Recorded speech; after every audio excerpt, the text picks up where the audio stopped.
In 2012, a friend of mine set up a meeting for me with a Tea Party organizer. For those whose memories are a little fuzzy, the Tea Party got started right after America elected a black president, and then the Koch brothers came in with massive funding, and then, well, they spread all kinds of idiocy.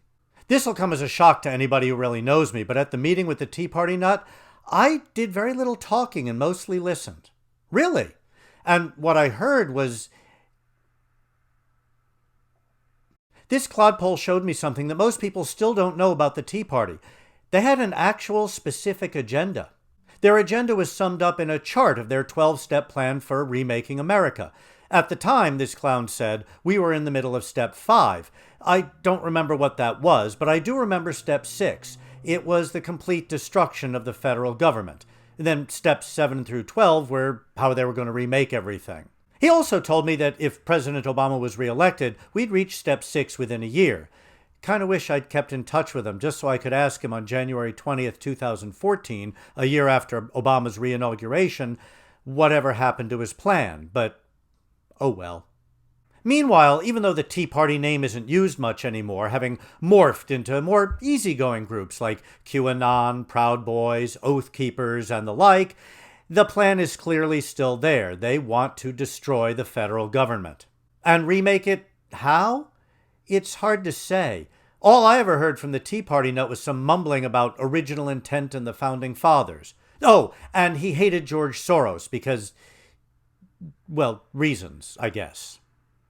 Now look, if those idiots want to go off in the woods and become 18th century farmers, I'm fine with that. They can have fun dealing with smallpox, cholera, no running water, no electricity, no supermarkets, cars, or TVs, and all the other joys of that nostalgic period. Oh, and no toilet paper either. And happy hunting with those single-shot flintlocks, boys. But today's Tea Partiers, whatever they call themselves, they aren't about rebuilding anything because they don't know what they want to build, much less how to build it. They're only about destruction, and they're too stupid or brainwashed or hate-filled or otherwise deplorable to understand what it is that they're trying to destroy. In other words, they are the enemy. Let's be clear about that and call them what they are, the enemy of America. They are out to destroy America, so they are the enemy of America. Now, there are 3 types of enemies. The first is the enemy that's so small or inoffensive that you can ignore it or, at most, maybe laugh at it. The American Communist Party is one such enemy. They never could and never will amount to anything significant. The second is the enemy that you oppose and fight against, but with whom you can also coexist. The Soviet Union, at least from Khrushchev on, was such an enemy. That's why presidents from Nixon to Reagan signed trade deals and treaties with them, at least until they ceased to exist entirely. The third is the enemy that you must destroy. Nazi Germany and Osama bin Laden were such enemies. There was no dealing with them and no living with them because they will never, ever, ever stop trying to destroy you. Today's Tea Party, by any other name, is clearly not Category 1. They are too large and too well-funded and armed. Are they Category 2? I don't think so. I believe they have passed the point of no return. They refuse to negotiate, refuse to acknowledge the truth, and refuse to accept anything decent. Therefore, they must be destroyed.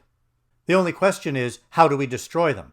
I hope it's not too late to destroy them by beating them repeatedly at the ballot box and then putting their leaders and many of their members in prison, at least until their movement falls apart. But if it is too late or it becomes too late, we might have to destroy them through a second civil war.